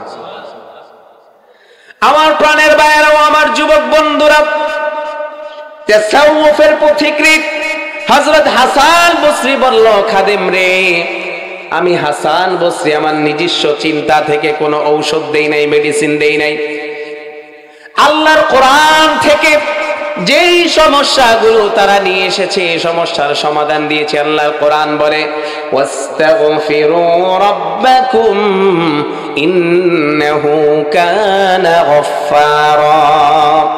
কে আছো আল্লাহর গোলামেরা, তোমার জীবনের পাপ রাশি, গুনাহগুলো অনেক বেশি হয়ে গেছে, গুনার বোঝার বইতে পারো না। আল্লাহর কোরআন বলে, তুমি যদি তোমার রবের দরবারে বেশি বেশি ইস্তেগফার পাঠ করো, ওই ইস্তেগফারের আমলের বিনিময়ে আমার আল্লাহ তাআলা तमाम জীবনের গুনাহগুলো maaf করে দিবেন। ইউরসিলিস সামাআ আলাইকুম মিদরারা, বৃষ্টি হয় না, তুমি যদি ইস্তেগফারের আমল করো, আল্লাহ পাক খুশি হয়ে আকাশ থেকে রহমতের বৃষ্টি বর্ষণ করে দিবেন। সুবহানাল্লাহ।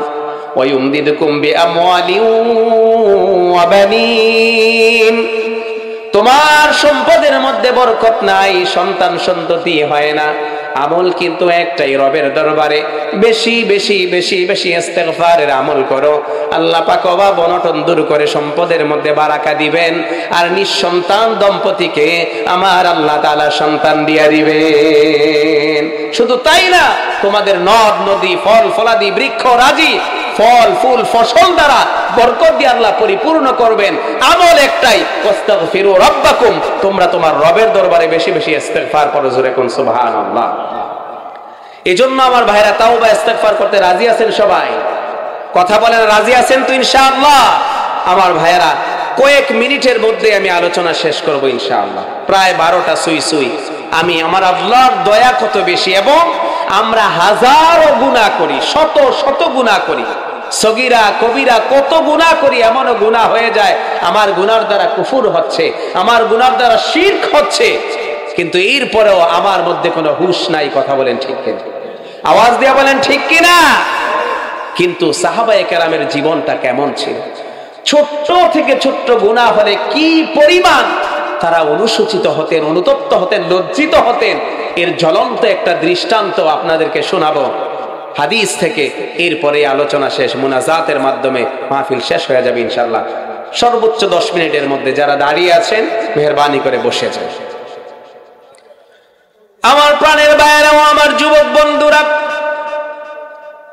হযরত আলী মুরতাদা রাদিয়াল্লাহু আনহু তিনি বর্ণনা করেছেন, রাসূলুল্লাহ যখন মক্কা থেকে হিজরত করে মদিনায় আসলেন, কথা বলেন কোথায় আসলেন? আমার আপনার নবীজি মদিনায় যখন হিজরত করে আসলেন, মুহাজির আর আনসার রাসূলুল্লাহর সাহাবী যারা আছে সকলের মধ্যে তিনি ভ্রাতৃত্বের বন্ধনকে রচিত করে দিলেন। আনসার সাহাবীদেরকে বললেন, শোনো, হিজরত করে আমার সঙ্গে যারা মক্কা থেকে মদিনার ভূমিতে এসেছে, ও আমার আনসার সাহাবীরা, তোমার মুহাজির ভাইরা, তোমাদের দ্বীনি ভাই, তোমার ইমানি ভাই, অতএব তাদের জান মালের নিরাপত্তা দেওয়া, সুখে দুঃখে পাশে থাকা, আপদে বিপদে নিজেদের মধ্যে আপদ বিপদগুলোকে শেয়ার করা, এটা তোমাদের ইমানি দায়িত্ব। আজ থেকে আমি নবী তোমাদেরকে ভাই, ভ্রাতৃত্বের বন্ধন আমি নবী নিজ হাতে রচিত করে দিলাম। সুবহানাল্লাহ। আমার প্রাণের ভাইয়েরাও, আমার যুবক বন্ধুরা, মুহাজির আর আনসার সাহাবীদের মধ্যে একজন সাহাবী ছিলেন হযরত সাঈদ ইবনে আব্দুর রহমান, মুহাজির সাহাবী। আর নবীর আরেকজন সাহাবী ছিলেন যার নাম হযরতে সালাবাতুল আনসারী। একজন আনসার সাহাবী, আরেকজন মুহাজির। এই দুজন সাহাবীদের মধ্যে ভ্রাতৃত্বের বন্ধনটা বড়ই নিগুড়, মজবুত, অত্যন্ত গভীর। একজন আরেকজনকে ছাড়া থাকতে পারে না। এমনকি বন্ধুত্বের কারণে, ভ্রাতৃত্বের বন্ধনের কারণে, মুহাব্বত আর ভালোবাসার কারণে সালাবাতুল আনসারী একটু দারিদ্রপ্রীত একজন মানুষ ছিলেন, নবীর সাহাবী ছিলেন। সাঈদ ইবনে আব্দুর রহমান ছিলেন ধনী মানুষ। তিনি বললেন, ভাইরে, ও আমার বন্ধু সালাবা, তুমি কষ্ট করে একাকী জীবন যাপন করবে, আর আমি সাঈদ আনন্দে সানন্দে জীবন যাপন করব, এটা হতে পারে না। আজ থেকে দুই ভাই, দুই বন্ধু এক ঘরের মধ্যে, এক ছাউনির নিচে আমরা একসাথে বসবাস করব, পাশাপাশি কামরায়, সুখে দুঃখে একজন আরেকজনের পাশে দাঁড়ায় যাব। আল্লাহর পক্ষ থেকে রিজিকের যা ফয়সালা হয় ভাগ করে খাবো। আমি যা খাই তুমি তা খাবে, দুজন মিলে মিশে সুন্নতি জিন্দেগি পালন করব। জোরে কোন সুবহানাল্লাহ। ও আমার বন্ধুরা, যে কথা বলতেছিলাম, সাহাবায়ে কেরামের চরিত্র ছিল, ছোট্ট কোন গুনাহ যদি শয়তানের দোকায় হয়ে যেত, কি পরিমাণ তারা অনুসূচিত হতো, এটা বোঝানো আমার উদ্দেশ্য। হযরত সাঈদ ইবনে আব্দুর রহমান আর নবীর সাহাবী সালাবাতুল আনসারী রাদিয়াল্লাহু আনহু, দুইজনের মধ্যে বড় মুহাব্বত আর ভালোবাসা। রাসূলুল্লাহ এক যুদ্ধের জন্য হযরতে সাঈদ ইবনে আব্দুর রহমানকে নির্বাচিত করলেন, তাবুকের অভিযান। তাবুক যুদ্ধের জন্য সাঈদ ইবনে আব্দুর রহমান নবীর সাহাবীকে নবীজি অন্যান্য সাহাবীদের সঙ্গে নির্বাচিত করলেন। সাঈদ রে, তুমি তাবুকের অভিযানে আমি নবীর সঙ্গে অংশগ্রহণ করবে। একটু পড়েন না সুবহানাল্লাহ। কিন্তু সালাবাতুল আনসারীকে আমার নবীজি রুখসত দিলেন, এই যুদ্ধে তোমার অংশগ্রহণ করার দরকার নাই। হযরত সাঈদ ইবনে আব্দুর রহমান নবীজির সঙ্গে যুদ্ধে চলে যাবেন, সমস্ত প্রস্তুতি গ্রহণ করলেন, রণকৌশল তৈরি করলেন। এরপরে নিজ গড় থেকে বিবির কাছ থেকে বিদায় নিলেন। আর বাড়ির আঙিনায় যখন চলে আসলেন, নজর করে দেখলেন বন্ধু সালাবাতুল আনসারী দাঁড়ায় আছে। বুকের মধ্যে জড়ায় নিয়ে আলিঙ্গন করলেন আর ডাক দিলেন, বন্ধুরে, ও আমার প্রিয় ভাই, কলিজার টুকরা ভাই সালাবা। রাসূলুল্লাহর সঙ্গে সঙ্গী হয়ে তাবুক অভিযানে চলে যাচ্ছি, আর আমার পরিবার তোমার কাছে আমানত রেখে যাচ্ছি। সালাবা, তুমি একটু সজাগ দৃষ্টি রাখবা, সতর্ক নজর রাখবা। আমার পরিবারের ভালো মন্দ সব কিছুর জিম্মাদারি সালাবা তোমার কাছে আমানত দিয়ে গেলাম। পড়েন না সুবহানাল্লাহ। আমার প্রাণের বাইরেও আমার যুবক বন্ধুরা, হযরতে সাঈদ ইবনে আব্দুর রহমান রাসূলুল্লাহর সঙ্গে তাবুক অভিযানে চলে গেলেন। একটু গভীর মনোযোগ দেন। পিন পতন নীরবতা। সাঈদ ইবনে আব্দুর রহমানের বাড়িটা নীরব এলাকায় ছিল, পাহাড়ি এক জনপদে। হঠাৎ করে সালাবাতুল আনসারীর দিলের মধ্যে শয়তান কুমন্ত্রণা দিল, প্ররোচনা দিয়া দিল সালাবারে এই জঙ্গলি পাহাড়ি এলাকা, নীরব নির্জন নিবৃত এক পরিবেশ, এই এলাকার মধ্যে এখন আর কেউ নাই, গোটা বাড়ির মধ্যে তুমি আছো আর সাঈদ ইবনে আব্দুর রহমানের সুন্দরী বিবি আছে। ঠিক কিনা বলেন? আমার প্রাণের ভাইয়েরা, হযরতে সাঈদ ইবনে আব্দুর রহমানের বিবি বড় বেশি সুন্দরী ছিলেন। ইমরাতুন জামিলাতুন, অত্যন্ত সুন্দরী একজন রমণী ছিলেন। সালাবাতুল আনসারীর দিলের মধ্যে শয়তান যখন ধোঁকা দিল, এক পর্যায়ে শয়তান ধোঁকা দিয়া সালাবার উপরে গালেব হয়ে গেল, বিজয়ী হয়ে গেল। সালাবার দিলের মধ্যে দুষ্ট চিন্তা জেগে গেল। হযরতে সালাবা ঘরের অভ্যন্তরে, ঘরের ভিতর ভাগে প্রবেশ করলেন আর পর্দাটা সরাই দিলেন। নজর করে দেখলেন সাঈদ ইবনে আব্দুর রহমানের সুন্দরী বিবিটা বসে আছে, আর সালাবা শয়তানের ধোঁকায় পড়ে বন্ধু সাঈদ ইবনে আব্দুর রহমানের বিবির হাতে হাত দিয়া দিলেন। নাউজুবিল্লাহ বলেন। ও আমার যুবক ভাইয়েরা, আমার মুরব্বী বাবারা, হযরতে সালাবা শয়তানের ধোঁকায় পড়ে সাঈদ ইবনে আব্দুর রহমানের বিবির হাতের মধ্যে হাত দেওয়ার সঙ্গে সঙ্গেই সাঈদ ইবনে আব্দুর রহমানের বিবি ডাক দিয়ে বললেন, সালাবারে তোমার কাছ থেকে এটা আশা করি নাই। আমার স্বামী বিদায় বেলায় তোমার কাছে আমাকে আমানত রেখে গেছে, আমার আব্রু ইজ্জতের হেফাজত করার জিম্মাদারি তোমার ছিল। অন্য কেউ যদি আমার উপরে আক্রমণ করত, হামলা করত, কোন নজরে তাকাইতো, তাকে বাধা দেওয়াটা ছিল তোমার জিম্মাদারি। সালাবা সেটা না করে শয়তানের ধোঁকায় পড়ে তুমি নিজেই আমানতের খেয়ানত করছো, আমার দিকে হাত বাড়িয়েছো। নবীর সাহাবী সালাবা, আমি তোমাকে স্মরণ করাই দিতে চাই, এই নিবৃত নির্জন পরিবেশে কেউ দেখবে না, কেউ তোমাকে হয়তো বাধা দিতে আসবে না। তুমি চাইলে শক্তিমত্তার বলে আমি দুর্বল একজন নারীর উপরে চড়াও হতে পারো, তোমার মনোকামনা পূরণ করার জন্য তুমি আমার দিকে হাত বাড়াতে পারো, কিন্তু আমি তোমাকে স্মরণ করাই দিতে চাই, এই পৃথিবীর কেউ যদিও দেখবে না, আমার তোমার একজন রব আছে আল্লাহ, সে আল্লাহর কুদরতি দিলকে সালাবা ফাঁকি দেওয়া যায় না। আল্লাহু আকবার বলে। ও আমার প্রাণের ভাইয়েরা, যেই মাত্র সাঈদ ইবনে আব্দুর রহমানের বিবি সালাবাকে আল্লাহর কথা স্মরণ করায় দিল, ডাক দিয়ে বলল, সালাবারে ইত্তাকিল্লাহ, আল্লাহকে ভয় করো, তোমার আমার একজন রব আছে, তামাম কুল কায়নাতের একজন মালিক আছে। সালাবারে অন্যায় করো না, অপরাধের দিকে ধাবিত হয়ো না। এই কথা যখন স্মরণ করায় দিল, হাদিস সাক্ষী সালাবা পাগলের মতো আল্লাহু আকবার বলে চিৎকার দিয়া মস্তক অবনত চিত্তে ঘর থেকে বের হয়ে গেল আর আল্লাহকে ডাক দেওয়া আরম্ভ করলো, ইয়া ইলাহি আনতা আনতা ওয়া আনা আনা আনতাল আওয়াদু বিল মাগফিরা ওয়া আনাল আওয়াদু বিযুনুব। আয় আল্লাহ তাআলা, তুমি তো তুমি আর আমি তো আমি। সালাবা বুঝাতে চাইলো, আমি তোমার নগণ্য একজন গোলাম, বারবার বারবার আমি গুনাহ করব, এটাই তো আমি, আর তুমি তো তুমি মানে হলো তুমি সত্তার, তুমি গফফার, আমি বারবার গুনাহ করি, ইলাহি আল্লাহ, তোমাকে আল্লাহ বলে ডাক দিয়া ক্ষমার জন্য হাত বাড়াই দিব, মালিক রে মেহেরবানি করে তুমি মাফ করে দিবা। আল্লাহু আকবার। আনতা লাওয়াদু বিল মাগফিরা ওয়া আনা লাওয়াদু বিযুনুব। আল্লাহ, তোমার কাজ হলো ক্ষমা করে দেওয়া, আর আমার মতো নগণ্য নাখান্দা গোলামের কাজ হলো বারবার গুনাহ করা।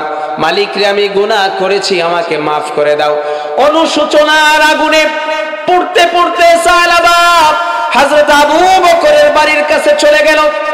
গভীর মনোযোগ দিয়ে আমার ভাইয়েরা একটু খেয়াল করেন, কয়েকটা মিনিট। ডাক দিয়ে বলল, ভাই আবু বকর, আমি তো অনেক বড় গুনাহ করে ফেলেছি। সাঈদ ইবনে আব্দুর রহমানের পরিবারটা আমার কাছে আমানত ছিল, আমি তো আমানতের খেয়ানত করেছি, অনেক বড় অপরাধ করেছি। কেননা আমার নবী তার জবান মোবারকে বলেছেন, যার মধ্যে আমানতদারিতা নাই কেমন যেন তার মধ্যে ঈমান নাই।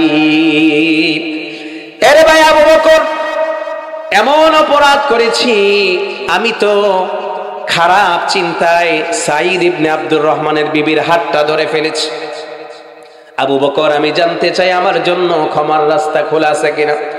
হযরতে আবু বকর রাগান্বিত হয়ে গেলেন, সঙ্গে সঙ্গে সাহালাবাকে তাড়াই দিলেন আর ঘরের দরজাটা বন্ধ করে দিলেন। সাহালাবা, এত বড় অপরাধ করেছ, তোমার চেহারাটা দ্বিতীয়বার আমি আর দেখতে চাই না।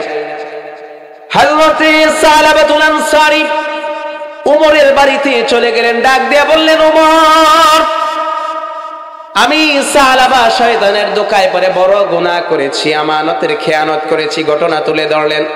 হযরত উমরও বিষয়টা মেনে নিতে পারলেন না, রাগান্বিত হলেন, তাড়াই দিলেন, দরজাটা বন্ধ করে দিলেন।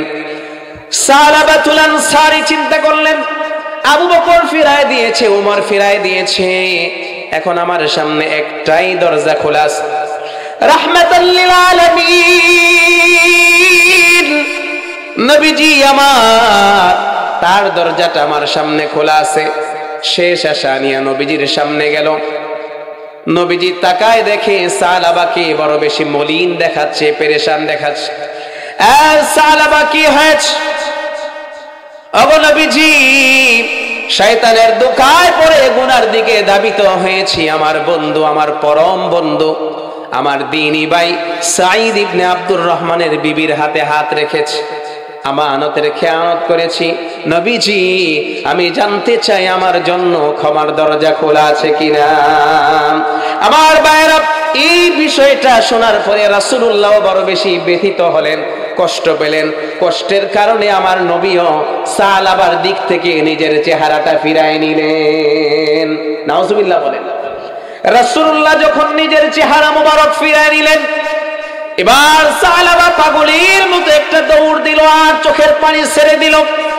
নিজের বাড়িতে আর ফিরে গেল না, পাহাড়ি এলাকায় চলে গেল, নির্জন এলাকায়। দিন যায় রাত যায়, দুইটাকে একাকার করে পাগলের মতো কাঁদে আর বারবার ওই দোয়া করে, ইয়া ইলাহি আনতা আনতা ওয়া আনা আনা, আনতাল আওয়াদু বিল মাগফিরা ওয়া আনাল আওয়াদু বিযুনুব। মালিক রে, আমি তো আমি আর তুমি তো তুমি, আমি তোমার নগণ্য নাখান্দা একজন গোলাম, বুঝি নাই গুনাহ করেছি, তোমার কাজ হলো ক্ষমা করা, মেহেরবানি করে তুমি আমাকে মাফ করে দাও। আল্লাহ, তুমি যদি আমি সাহালাবাকে ফিরায় দাও, জাহান্নাম ছাড়া আমার কোনো উপায় নাই। আমার ভাইরা, দিন যায় রাত যায়, খাবার নাই, পানি গ্রহণ করে না। সাহালাবা বারবার রবের দরবারে কান্নাকাটি করে, চূড়ান্ত তাওবা করে, অনুতপ্ত হৃদয়ে, অনুসূচিত হৃদয়ে আর অশ্রুসিক্ত নয়নে, মস্তক অবনত চিত্তে বারবার রবের কাছে তাওবা করে। আমার প্রাণের ভাইরা, আল্লাহর কাছে সাহালাবার নাজারি, চোখের পানি আর তাওবা এত পছন্দ হলো, এত পছন্দ হলো। হযরত জিবরাইলকে আমার আল্লাহ তাআলা নবীজির দরবারে পাঠিয়ে দিলেন। মুহাব্বত এখন সুবহানাল্লাহ। হযরত জিবরিল আমিন চলে আসলেন, ডাক দিলেন, ইয়া নবী আল্লাহ, ওগো আল্লাহর নবীজি, আল্লাহ পাক আপনাকে সালাম জানিয়েছেন। আর এর পাশাপাশি আল্লাহ পাক একটা প্রশ্ন করেছেন, একটা বিষয় জানতে চেয়েছেন। तमाम मखलूक যারা সৃষ্টি যারা তাদেরকে আমার আল্লাহ সৃষ্টি করেছেন না আপনি নবী সৃষ্টি করেছেন। আল্লাহু আকবার বলেন। যেই মাত্রই প্রশ্ন করা হলো রাসূলুল্লাহ বললেন জিবরিল নিঃসন্দেহে तमाम কুল কায়নাত সহ আমি নবীরও একজন রব তিনি আমার আল্লাহ অতএব আল্লাহই সবাইকে সৃষ্টি করেছেন তিনি খালেক আর আমরা সবাই মাখলুক। আমার প্রাণের ভাইরা হযরত জিবরিল বললেন, আল্লাহ যদি সবাইকে বানিয়ে থাকেন, তিনি যদি সবকিছুর রব হয়ে থাকেন, তো সেই আল্লাহ জানাই দিয়েছেন আল্লাহ তাআলা হযরত সালাবাতুল আনসারীর চোখের পানি কবুল করেছেন, তার তাওবাটা মকবুল মঞ্জুর করেছেন। আমার আল্লাহ তাআলা সালাবার উপরে রাজি আর খুশি হয়ে গেছেন, আর বারবার তাওবা করার দরকার নাই। আপনি জানাই দেন সালাবাকে আমার আল্লাহ মাফ করে দিয়েছেন। আমার ভাইয়েরা, আমার বন্ধুরা, রাসূলুল্লাহ বড় আনন্দিত হলেন, পুলকিত নুরানি চেহারা নিয়ে ডাক দিলেন, কে আছো আমার সাহাবীরা? তোমাদের মধ্যে কে আছো এখনই আমার সাহাবাকে আমার মজলিসে হাজির করতে পারবা? আমার ভাইয়েরা, হযরত আবু বকর ওমর দুইজন লাফ মেরে দাঁড়ায় গেল। আল্লাহু আকবার বলেন। হযরত আবু বকর আর ওমরের চিন্তা হারে, আমরাও তো আমাদের ভাই সাহাবাকে ফিরাই দিয়েছি, আমরাও তো ভুল করেছি, এই জন্য তারা সবার আগে দাঁড়ায় গেল। নবীজি, আমরা দুইজন আছি, আবু বকর আর ওমর সাহাবাকে আপনার দরবারে হাজির করব। রাসূলুল্লাহ বলল, যাও, চলে যাও। সঙ্গে সঙ্গে আরো দুইজন সাহাবী দাঁড়ায় গেল, নওজোয়ান। হযরত আলী দাঁড়ায় গেলেন আর হযরত সালমান ফারসি দাঁড়ায় গেলেন। ওগো নবীজি, আমরা অনুমতি চাই, আবু বকর ওমরের সঙ্গী হতে চাই, সাহাবাকে আমরা নিয়ে আসব। রাসূলুল্লাহ চারজন সাহাবীকে অনুমতি দিয়ে দিলেন। ও আমার প্রাণের ভাইয়েরা, যুবক বন্ধুরা, হযরত আবু বকর আর ওমর আর হযরত আলী আর সালমান চারজন মিলে রওনা হলেন। কিছু দূর যাওয়ার পরে দুই ভাগে ভাগ হয়ে গেলেন। ডান দিকে একদল চলে গেলেন, বাম দিকে আরেক দল চলে গেলেন। খুঁজতে আরম্ভ করলেন, কোথায় সালাবাস? আমার ভাইয়েরা, হযরত আলী আর সালমান যেই দিকে গেলেন, এক পাহাড়ি পাদদেশ, একজন রাখালের সঙ্গে মুলাকাত হয়ে গেল, সাক্ষাৎ হয়ে গেল। রাখালের কাছে সালাবার বর্ণনা দিয়ে জানতে চাইলেন, এমন একজন লোককে দেখেছো কিনা? নবীর একজন সাহাবী, নাম হলো সালাবা।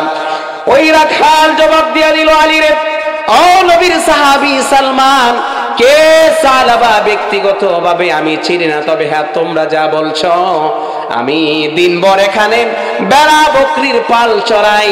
এই রাখালের কাজ করতে যাইয়া একটা বিশেষ দৃশ্য আমি বারবার দেখি। আল্লাহ একজন গোলাম খাওয়া নাই, পানি গ্রহণ করে না, পাগলের মতো গোটা দিন অনুসূচিত হৃদয়ে, অশ্রুসিক্ত নয়নে আল্লাহর দরবারে বারবার তাওবা করে, কান্নাকাটি করে। আমার মনে হয় সেই লোকটাই হযরত সালাবা। সুবহানাল্লাহ পড়েন। আমার প্রাণের ভাইয়েরা, হযরত সালমান আর আলী ওই পাহাড়ের চূড়ার মধ্যে যায় সালাবাকে আবিষ্কার করেন আর ডাক দিয়া বলেন, ভাই সালাবারে, আর রোনাজারির দরকার নাই, কান্নাকাটির দরকার নাই। আল্লাহর নবী তার জবান মোবারকে তোমার জন্য খুশখবরি সুসংবাদ দিয়ে দিয়েছেন, সালাবারে আর কেঁদো না, আমার আল্লাহ তাআলা তোমার তাওবা কবুল করেছেন, আর আল্লাহ নিজেই জিবরিল আমিনের মাধ্যমে তোমার ক্ষমার ঘোষণা দিয়ে দিয়েছেন। আমার মুরব্বীরা, যুবক বন্ধুরা, হযরত সালমান আর হযরত আলী সালাবাকে সঙ্গে নিয়ে নবীজির দরবারে আসলেন। এমত অবস্থায় উপস্থিত হলেন, এসে দেখলেন নবীজির ইমামতিতে মাগরিবের নামাজের জামাত হচ্ছে। মুহাব্বতে পড়েন সুবহানাল্লাহ। তিন সাহাবী পিছনের কাতারে নামাজে দাঁড়ায় গেলেন। নামাজের মধ্যে আমার নবীজি তার জবান মুবারকে তিলাওয়াত করেছেন, আল্লাহাকুমুত তাকাসুর। এই আয়াতটা শোনার সাথে সাথে নবীর সাহাবী সালাবা বিকট আকারে একটা চিৎকার দিলেন। দ্বিতীয় আয়াত আমার নবীজি তিলাওয়াত করেন, হাত্তা যুরতুমুল মাকাবির। এই আয়াতটা যখন শুনলেন, আরেকটা চিৎকার মেরে মুহূর্তের মধ্যেই সালাবাতুল আনসারী বেহুশ হয়ে পড়ে গেলেন। ও আমার ভাইয়েরা, যুবক বন্ধুরা, মুরব্বী বাবারা, নামাজ শেষ হওয়ার পরে রাসূলুল্লাহ বলেন, সালমান রে, আমার সালাবা বেহুশ হয়ে জমিনের মধ্যে পড়ে গেছে, তুমি একটু পানি দাও, দেখো আমার সালাবার হুঁশ ফিরে আসে কিনা। হযরত সালমান পানি সংগ্রহ করে সালাবার শরীরের মধ্যে, মুখের মধ্যে পানি দিলেন। কিন্তু হযরত সালমান এই বিষয় নিশ্চিত হয়ে গেলেন, রাসূলুল্লাহর সাহাবী সালাবা আর এই দুনিয়ায় বেঁচে নাই। এই দুনিয়া ছেড়ে রফিকে আলা ডাকে সাড়া দিয়া সালাবা বিদায় হয়ে গেছে, সালাবার ইন্তেকাল হয়ে গেছে। হযরত সালমান ডাক দিলেন, ওগো নবীজি, সালাবা আর দুনিয়ার জমিনে বেঁচে নেই, সালাবার ইন্তেকাল হয়ে গেছে। রাসূলুল্লাহ বললেন সাহাবাকে গোসল দাও আর তার জানাজার জন্য প্রস্তুত হয়ে যাও, আমি নিজে সাহাবার জানাজা পড়াবো। সব সাহাবীরা প্রস্তুত হয়ে গেল, জানাজার জন্য সবাই মিলে রওনা হলো। হাদিস বর্ণনাকারী সাহাবী হযরত আলী বলে, রাসূলুল্লাহর দিকে আমি নজর করে দেখলাম আমার নবীজি জানাজার জন্য যখন হেঁটে যাচ্ছেন, রাসূলুল্লাহ তার পায়ের পৃষ্ঠদেশটা স্বাভাবিকভাবে জমিনের মধ্যে ফেলে না, পায়ের একটা অংশ জমিনের মধ্যে লাগায়া বাকি অংশটুকু উঁচু করে একটু কষ্ট করে করে এক অংশের উপরে বর করে রাসূলুল্লাহ হাঁটতেছেন। আমার ভাইরা, হযরত আলী রাসূলুল্লাহকে ডাক দিয়ে বলেন, ইয়া রাসূলুল্লাহ ওয়া হাবিবাল্লাহ, এই ব্যতিক্রম কাজটার কারণটা কি, এই দৃশ্যের কারণ কি, কেন আপনি এত কষ্ট করে হাঁটছেন? আমার ভাইরা, আল্লাহর নবী ডাক দিয়ে বললেন, আলী, আমার সাহাবার উপরে আল্লাহ এত রাজি হয়েছেন, এত খুশি হয়েছেন, আমার সাহাবার জানাজায় অংশগ্রহণ করার জন্য আকাশ থেকে এত পরিমাণের ফেরেশতা জমিনের মধ্যে নেমে এসেছেন, জমিনের মধ্যে অংশগ্রহণ করেছেন। আমি নবী গোটা কদমটা জমিনের মধ্যে স্বাভাবিকভাবে ফেলবো, এতটুকুন জায়গা জমিনের মধ্যে নাই। আল্লাহু আকবার। আমার ভাইয়েরা, একজন সাহাবাতুল আনসারী জিনাও করে নাই, ব্যভিচারও করে নাই, শয়তানের ধোঁকায় পড়ে শুধুমাত্র পরনারীর হাতে একটু হাত রেখেছিলেন, এরপরে কি পরিমাণের চোখের পানি ফেলেছেন, তাওবা করেছেন, আর আল্লাহ তার তাওবা কেমন ভাবে কবুল করেছেন যে সাহাবার জানাজায় আকাশ থেকে এত ফেরেশতার সমাগম হয়েছে যে রাসূলুল্লাহ বলে, আমার কদম মোবারকটা আমি স্বাভাবিকভাবে ফেলতে পারছিলাম না। আল্লাহু আকবার। ভাইয়ের আমার, আমি আর কথা এক মুহূর্ত বাড়াচ্ছি না। বলেন, হৃদয়ে আশা আছে না নাই? আশা আছে। লা তাকনাতু মির রাহমাতিল্লাহ, আল্লাহর রহমত থেকে নিরাশ হওয়া যাবে না। যত গুনাহ আমরা করেছি ক্ষমা চাইবো কার কাছে? আরো জোরে বলেন, কার কাছে? আল্লাহ তাআলা আমাদের সবাইকে মাফ করে দেখ। আজকের এই মাহফিল থেকে তাওবার নিয়তে আমরা তাওবা করে মুনাজাতের মাধ্যমে রোনাজারি করে বাড়িতে ফিরে যাব। আল্লাহ যেন আমাদের প্রত্যেককে নিষ্পাপ বানায়া বাড়ি পর্যন্ত পৌঁছায় দেয়। জোরে কোনা